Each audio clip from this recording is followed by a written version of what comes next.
오늘 우리에게 주시는 하나님의 말씀 빌립보서 2장 5절부터 11절까지 말씀 교독합니다. 제가 먼저 봉독합니다. 너희 안에 이 마음을 품으라 곧 그리스도 예수의 마음이니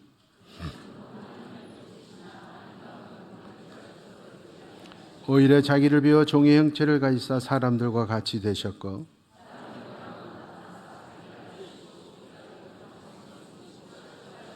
이러므로 하나님이 그를 지극히 높여 모든 이름 위에 뛰어난 이름을 주사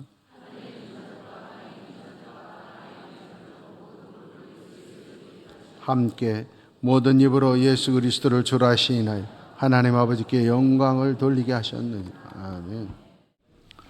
교회의 시작이 예수님이라면 기독교의 틀을 만드신 분은 바울 사도입니다. 신앙은 무엇이고 예수를 믿는 나는 믿음은 어떤 것이다 하는 것을 토대를 만들고 교육을 확립한 사람이 예수님과 바울이죠. 그래서 바울 사도가 여러 교회에게 쓴 편지, 그 서신서를 통해서 성경에서 우리가 신앙이 무엇인지를 배우고 있습니다.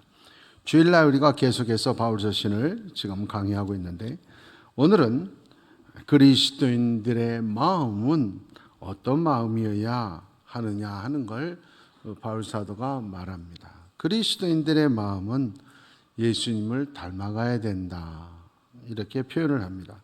너희 안에 이 마음을 품으라 곧 그리스도 예수의 마음이다. 우리의 마음에 내 생각만 품어서는 안 된다. 그리스도인이라면 예수님을 믿는 사람이라면 예수님의 마음으로 채워야 된다. 내 마음대로 사는 삶이 아니라 예수님의 마음대로 살아가는 삶이 성도, 그리스도인의 모습이다 이렇게 말하고 있는 것입니다. 그렇다면 그리스도인 예수님을 닮은 마음은 어떤 것이냐? 구체적으로 이렇게 말합니다. 첫 번째가 비움의 마음이다. 오늘 7절 말씀에 보면 예수님의 마음은 비운 마음이다.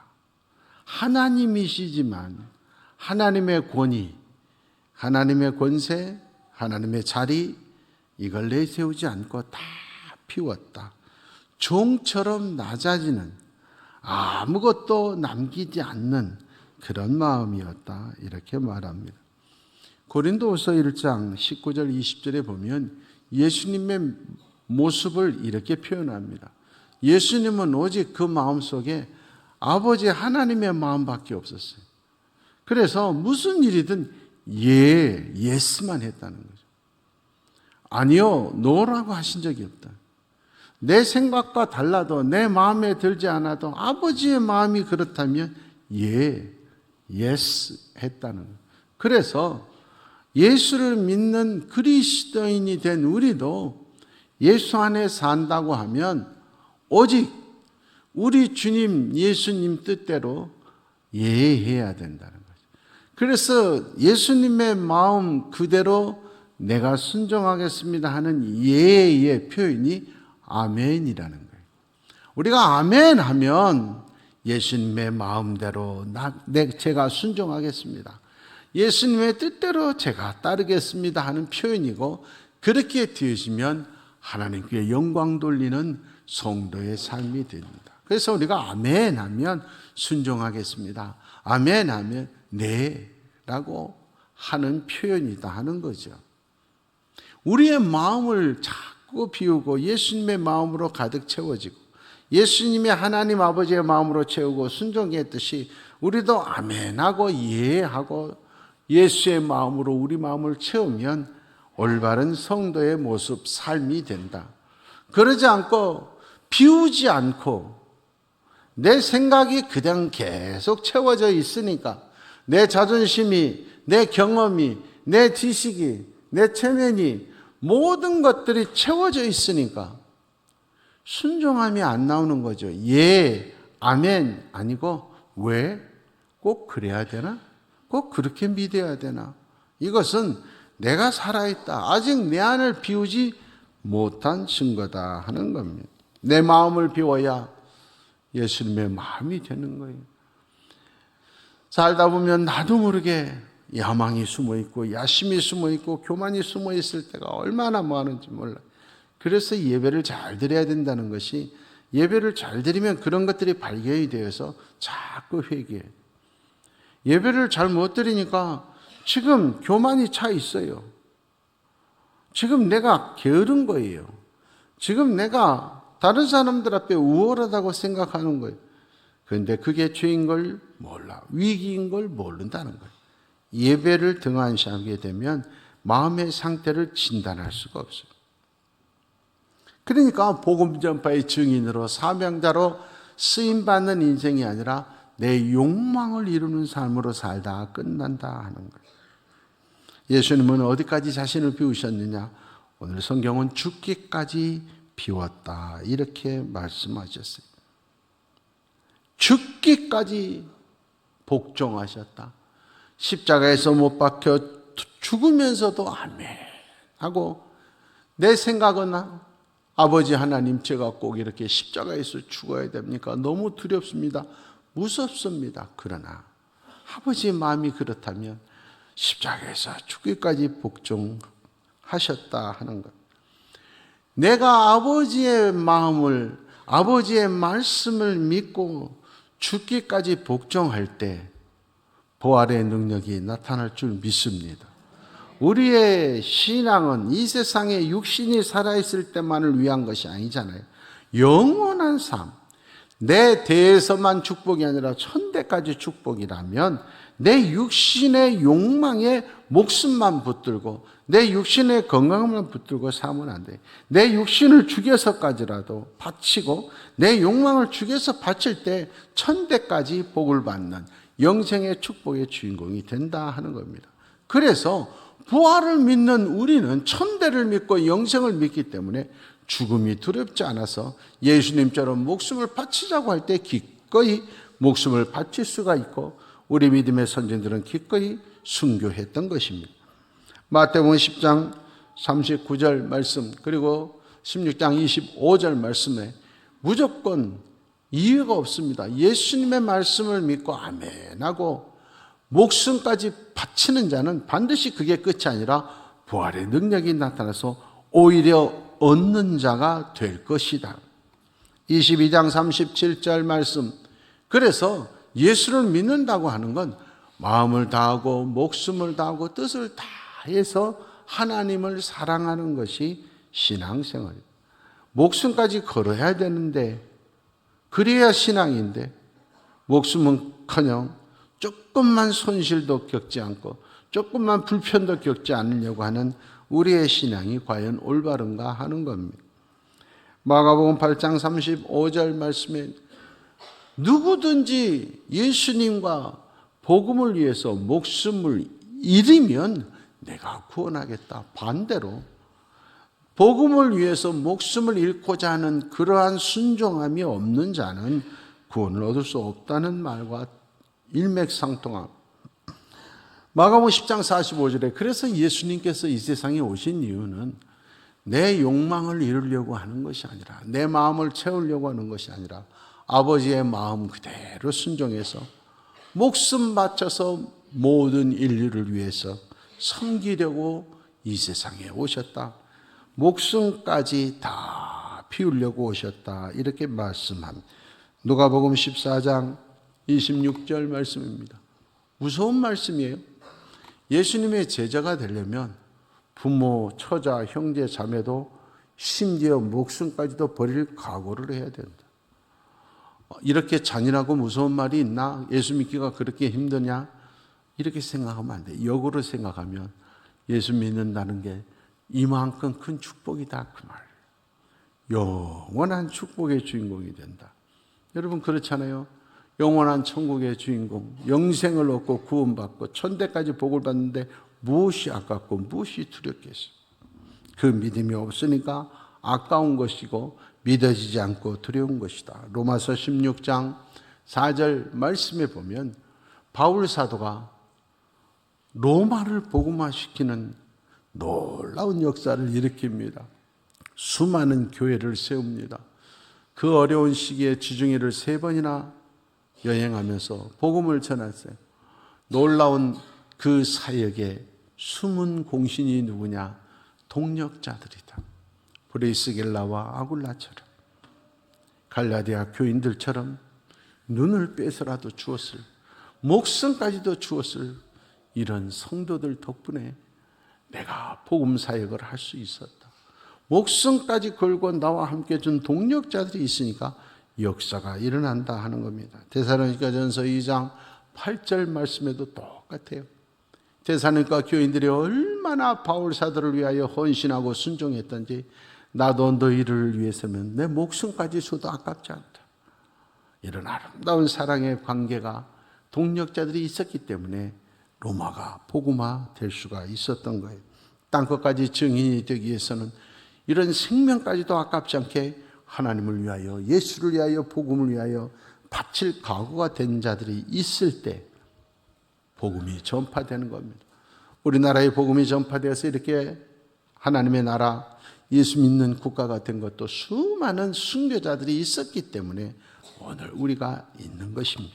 히브리서 5장 9절에 그래서 예수님이, 그래서 바울이 우리의 모델이 된 거예요.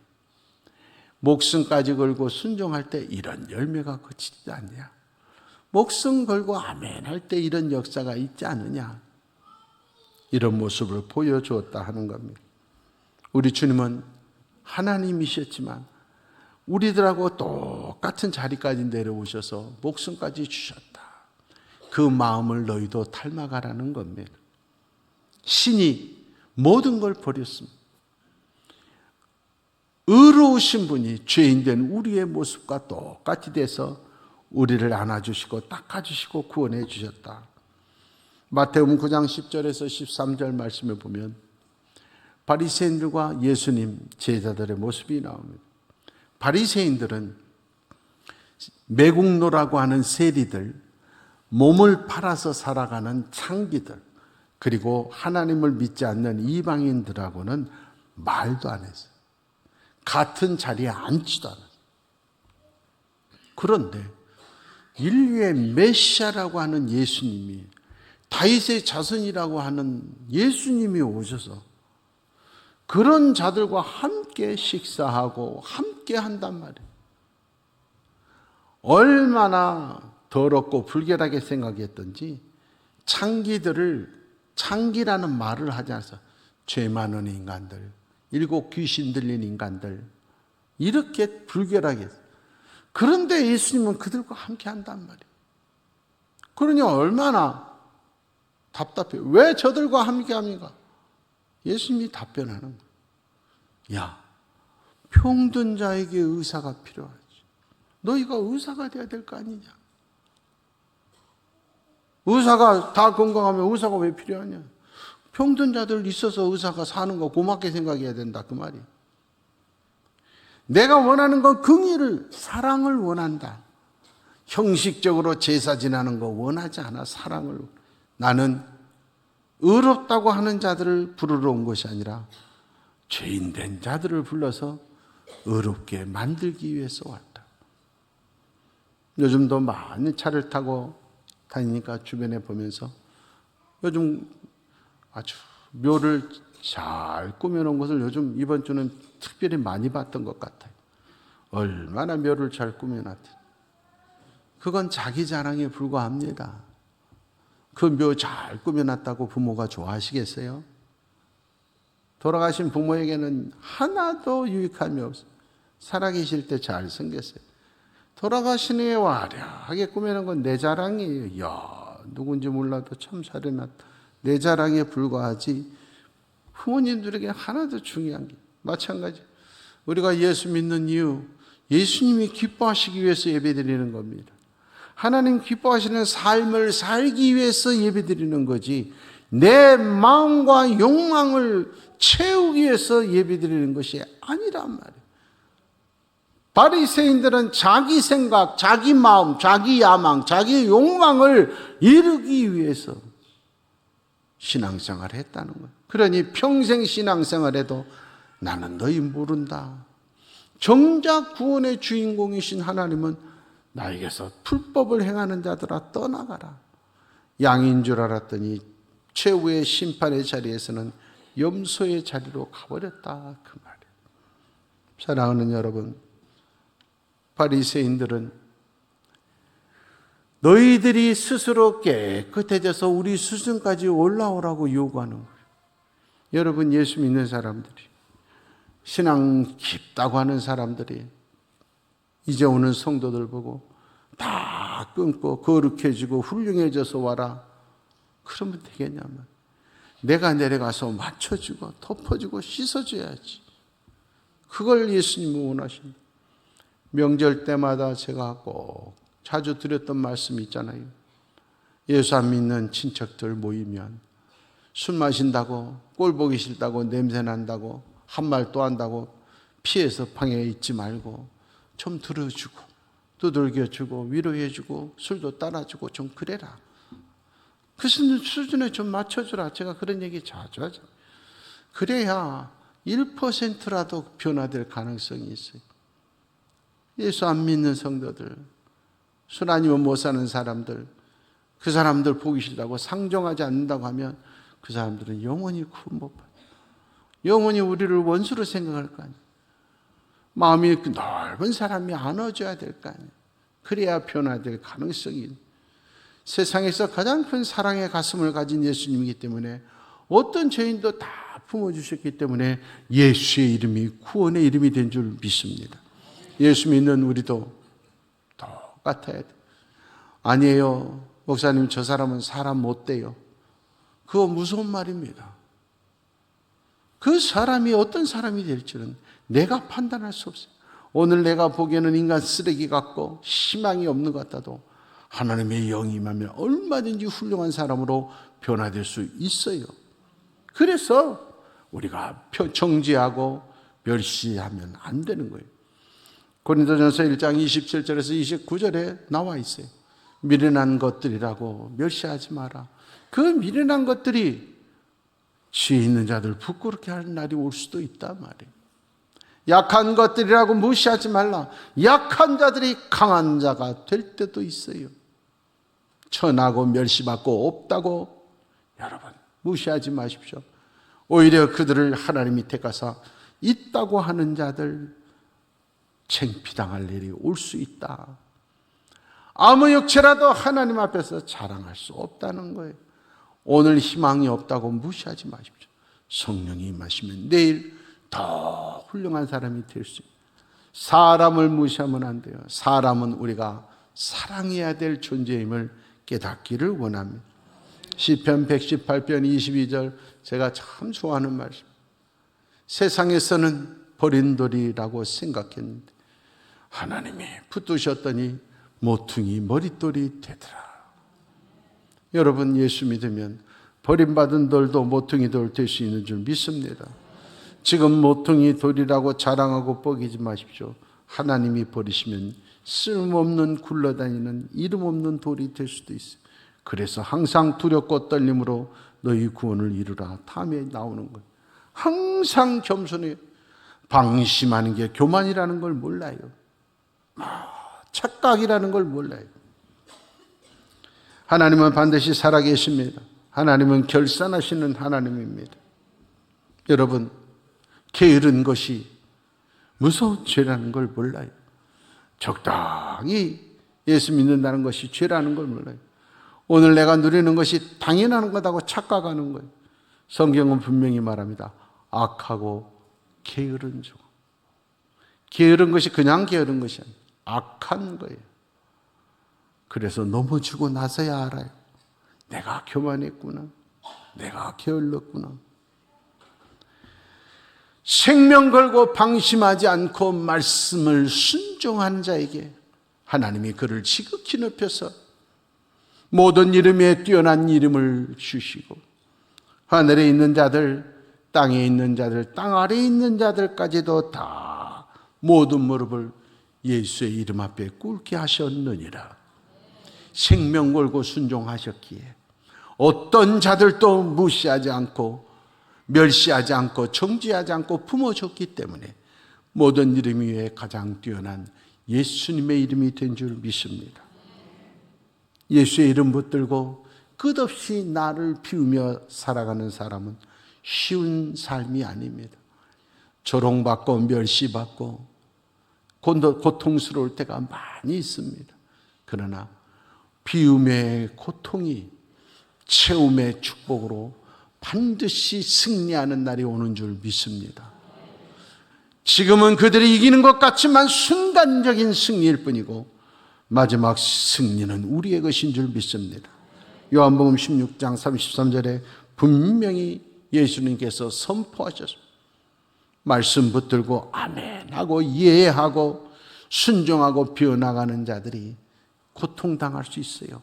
환난당할 수 있어요. 넘어질 수 있어요. 그러나 반드시 우리가 이기는 줄 믿습니다. 예수님께서 내가 세상을 이기었노라. 악한 자들이 우리 앞에 무릎을 꿇을 날이 반드시 올 줄 믿습니다. 사람, 자리, 권력, 물질 바라보지 말고 그것들 채우기 위한 인생이 아니라 하나님의 말씀을 채우기 위해서 끊임없이 나를 비우고 예수님 닮아가는 작은 예수들의 모습이 우리 여천교회 성도들의 모습이 되기를 축원합니다.